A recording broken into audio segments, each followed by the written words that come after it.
பற்றினை அறுத்திடு என்ற தலைப்பில் ஓர் சிவசிந்தனை. மனங்களை கொண்டு மனிதத்தை இழந்தோம், மதங்களை கொண்டு பிரிவினை வளர்த்தோம், கடவுளை பிரித்தே ஆளுமை செய்தோம், மதத்தின் பெயரால் வன்முறையில் திளைத்தோம். அனைத்து மதம் உரைப்பது சமத்துவம், அறிந்தும் உணர்ந்தும் சுயநலத்தோடு மானிடம். இறைவன் விலகி நிற்பது உன்னிடம், அறிவாய் மனமே வாழும் சொற்பமே.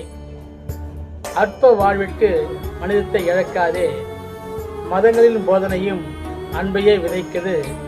அன்பே சிவம் என்று திருமுறையும் போற்றுது. போற்றுதலான வாழ்விற்கு நமசிவாயத்தை பற்றிடு.